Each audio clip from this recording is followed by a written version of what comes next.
We're supposed to be talking about the bounty. All right, yeah, let's All right, cut, so let's- everything. Cut everything. No, we can't. Steven Skull won't let us.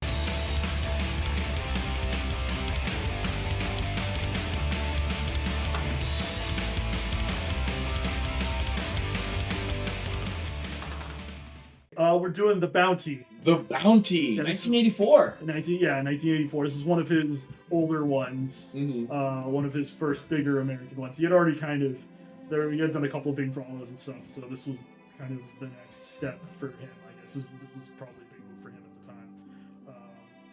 But yeah, because this film actually has a lot of history behind it, like not just because of the historical incident that is involved, because it is based on the Bounty. Mm. There are multiple Hollywood films and other films. There's the Al Flynn movie. We have Marlon Brando. He played the same role as he played Fletcher Christian, who's the guy that he was a real guy. These were all real people. Yeah. Especially in this one. Because this movie is more of like the historically accurate version, basically. Yeah, this movie supposedly had like a lot of issues, like with filming and people getting sick and people like getting seasick. And did you know too that this was a total bomb in the box office? Yeah, I heard it didn't do that well. Okay, so get this: it had a budget of $25 million, which in the '80s is a big budget. Yeah, that's a lot. Guess how much it made? $25 million. Take a guess. Guess how much it made. Half that. So No. maybe 11, 10, 11. Yeah. What about you? I say 5. 8 million. 8.6 I think million. I would. That's pretty bad. No, which is crazy because I watched this movie and this movie's great. Yeah, it was a lot better than I was kind of expecting. But yeah, I definitely think there are issues with it that kind of stem from its long development time, because this originally started as a David Lean film, which he did like Lawrence of Arabia, and these like big, huge historical epic movies, and this was going to be something in that vein because he was inspired by because one of the pushes for it is there's this new book that had come out at the time. This came out in the 70s. And then I can definitely Captain Blind, Mr. Christian by Richard Howe, and that kind of was the first time that there was an actual like critical historical look at the events. So, and they're very, very different than the stuff that happened in the movies, because the older movies were based on an older historical fiction novel. So they wanted to do something about that, and then they couldn't get it off the ground, and it kind of just kept ballooning in size. And they were originally going to make 2 movies actually. Yeah. And the first one was going to be very similar to this one, where it's going to depict like the voyage and the deteriorating conditions, and then kind of leading up to this, kind of end with the mutiny. And then the second part was going to pick up with like the pursuit. Yeah, with the end part of it. Yeah, with the end part of it. So, first, before we talk about the actual movie itself, this is a stacked movie. Yeah, there's a lot of people in this movie. Yeah, this had a lot of their marquee names now. They weren't at the time. Liam Neeson's in this. Who else is in this? Daniel Day-Lewis. Bernard Hill, the late Bernard Hill. Yeah. Is in it. Laurence Olivier is in it. Mm-hmm. He plays Lord Admiral Hood, which is a fairly small role, but very important. Yeah, it has a lot of people in it. Yeah, it's a very stacked cast. What I love about this movie, though, is the tone of this movie it shifts a few times. Because it starts off it's the voyage, and then they get to the islands, and then there's tension though, like the whole movie it seems, like the whole movie, because like the crew is always on edge, or there's always some issue or whatever, but like the minute they get to the island, it's like, dude, you have the rope and you just have the dude with the scissors, like just waiting like the whole time. Yeah. Because it builds and builds. It really does. Like it builds like crazy. I remember actually seeing the first time I saw this movie was I think I was in like middle school. I watched it with my dad because it was on one of those like DirecTV like movie channel things, and my dad was like, "Hey, you want to watch The Bounty?" And I was like, "What's that?" Because I just watched before that like Mask of Zorro with Anthony Hopkins, and I was like, "Oh, dude, that's the same guy." Which this is a question I wanted to ask you, Jerry, because like I consider this definitely an Anthony Hopkins movie. Oh, 100%. He steals every scene he's in. It's an incredible performance. Like a lot of people echo that sentiment, but it's really true. He's by far the best part of this film. All the other guys, yeah, they're solid. They do good work. Mel Gibson, I think, honestly, yeah, he's. This is one of his really good. This is a really good performance from him, though. Especially like right when the mutiny happens, like Yeah. he Yeah. really got into it with his lines. Yeah, he like did a that was good when, job. I think Mel Gibson's performance definitely picked up like towards that area. Yeah. Because I feel like he was definitely like, through a lot of the earlier stuff. It was definitely a little bit more sedate than it needed to be. Mhm. He was But- phoning it in. Maybe not phoning it in, but like he definitely didn't play it. And I think part of that too, yeah, again, suffers because he's next to Anthony Hopkins, who's doing like a fucking generational performance here. Yeah. So it's like there's only so much. Not many people can stand up to that. Like Daniel Day-Lewis is in this movie, he barely stands up to that, and he's like, the greatest actor or whatever. One of those guys. It's kind So- of funny that they're in it together. It's a very like, because they have a similar kind of credibility, like him and Anthony Hopkins and Daniel Day-Lewis, but they're like on opposite ends of the spectrum. Yeah. So, like, how they work. So Mel Gibson expressed belief that the film's revision did not go far enough. Yeah. He believed that his character should have been portrayed more as the film's antagonist. Yeah. He had nothing but praise for Anthony Hopkins. He said Anthony Hopkins did, which he did. Yeah. Anthony Hopkins did phenomenal in this movie. Yeah, you can tell he was really trying. This was because Anthony Hopkins famously doesn't give a fuck. He credits this being the start of that because this film for him, like he worked so hard on it, and yeah, like he didn't do that and stuff. So Yeah. So this is actually what he said. So these are Anthony Hopkins' words. Quote, "It was such a mess of a film, such a botched job. Yet I put so much time and effort into the role. Yeah. So right then and there I decided, never again. I will no longer invest so much effort into something over which I have no control. It's too frustrating. The film was a sort of turning point for me. For years, I had been trying to cultivate the don't give a damn attitude." yeah, and that's exactly why. Yeah. like because he's pretty famous for it, like because he loves doing big blockbuster movies, and he's great. He's a phenomenal actor, but like because he'll come in and he'll do his job, and he'll do his job very very well because he's a phenomenal actor. Oh yeah. But like, yeah, like he's not going to be one of those guys. He's not like Daniel Day-Lewis. He's not going to get into it. He's not going to be demanded to be pushed around in a wheelchair off set when they're not filming and stuff like that. So yeah, but yeah, I kind of see where they're coming from because I think they all expressed some satisfaction with this, and I kind of see that. But just to give a quick synopsis of the events,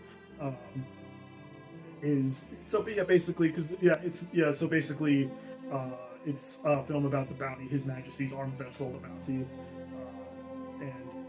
and so it's the ship that is going from England. It's going down from England to Tahiti to get breadfruit, and then it's going from Tahiti to plant that breadfruit from there to Jamaica, to the East Indies. That's what they call it at the time. Yeah, and so because they figured that was going to be cheap food for slaves, basically, because the breadfruit grows well in tropical climates. So they were like, we're going to go do that, and then Lieutenant Bligh at the time, usually referred to as captain. It's naval tradition. Whatever. Whoever's in charge of the boat, they're captain. It doesn't matter. Even when they're not on the boat or at sea, they're in charge of the boat. They're still captain. So Captain Bligh, and he got Fletcher Christian, master's mate. As the master's mate, Lewis plays. I think Fryer is his name. Yeah. He was the master. Yeah. Of the ship, which is like the guy. And he gets like instantly demoted. Like Yeah, and then he gets demoted. And he becomes Christian becomes acting lieutenant. That was a big boost for his career because in real life, I don't know how it was at the time. In real life, he was only like 23, I think. He was young in this movie because this movie came out in '84. Wasn't Mad Max '80? Wasn't this after Mad Max? Yeah, this was after Mad Max. This was after Mad Max 2. This was after Gallipoli, so it's still very early in his Yeah. career. One of the earlier films we definitely looked at. So and then they get down to Tahiti, and because sailing's hard. This is age of sail, so they're on months on the ship. They're miserable. They get down to Tahiti. It's island paradise. It's a little too much paradise too, especially for Anthony Hopkins. It's hard to take. So they're in trouble, and then then discipline starts going to hell because everyone's just busy partying and doing all that stuff. Yeah. So everything was going to hell on there. People were deserting. People were doing their jobs and Knocking up the native women. yeah, exactly, and getting tattoos and just doing all this stuff so that it wasn't a good time. Yeah, and Bly was trying to keep them in line because that's his job, but it wasn't going super well. And then of course they were there for 5 months. Yeah. To wait for the breadfruit to grow properly, to grow enough so they could transplant it properly. So yeah, they waited, and then after that, they left. They went back on. Yeah, they were sailing, and yeah, Bly was getting worse and worse. He was trying to keep the crew in order, but yeah, a lot of that abuse started landing on Christian. And in the film, it's depicted very much like he had that heart to heart with him, and it didn't go well, and he took that really personally. Yeah. And then that's when it started going to hell. And then after that, so he decides. So Christian's like, had enough of this, and the men aren't happy with this either. So yeah, they had the mutiny. They dropped him off they dropped off him, Bly. Christian dropped off Bly, the officers. In the rowboat. Yeah, in the rowboat. Anyone who didn't want part of the mutiny, as many as they could fit, because they still had some left on the ship that didn't partake in it. But Yeah. they couldn't carry everyone because it was so laid down. Yeah, he sails, and then they went off to Tahiti and Pitcairn Island. Bly sailed back with that little boat, 4,000 miles from. There's actually a map here that depicts the voyage. Oh yeah. So, and that dotted line is Bly's open boat voyage. So that's 4,000 miles. Wow, that's a long time. And I can actually put it. I can put it up. Yeah. I can find it. Yeah. So yeah, that's 4,000. Yeah. So he went 4,000 miles in an open boat on the ocean. Wow. Yeah. And only lost one man doing that. So yeah, it was a big thing. That's kind of where the movie ends. So the film it follows those events basically. So did you know that Hugh Grant was supposed to be in this movie too? Oh, was he supposed to be Christian? Hugh Grant was supposed to be Peter Haywood, Oh, but he didn't have a valid union card, so they couldn't cast him. Yeah, so he had to do Lair of the White Worm instead. Yeah. So the movie went through it was filmed for a while. Yeah, I went through a lot of rewrites and revisions. Yeah. It started because like I said, it used to be 2 movies and they pared it down to 1, and so there was there's a lot of stuff going around. Yeah. And then so they actually made a life-size the whole ship was an actual replica of the Bounty. They built a whole ship for this movie. Yeah. And the first time that they did that. It says according to this, it cost $4 million to make. And, yeah, and it got beat up during the film too. Yeah, and they burned it. Yeah, and then they torched it. Which is what happened to the real ship as well. They say it's still down there. You can see it on a clear day. That's crazy. That's crazy.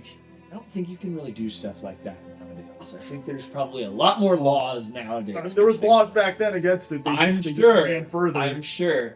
It's crazy to me that this movie cost $25 million in the 80s. Yeah, because they put and a lot of that money was front loaded. Yeah, because before they had a script or anything, they built the boat, they cast Anthony Hopkins, one of the first guys that they got for this. Yeah.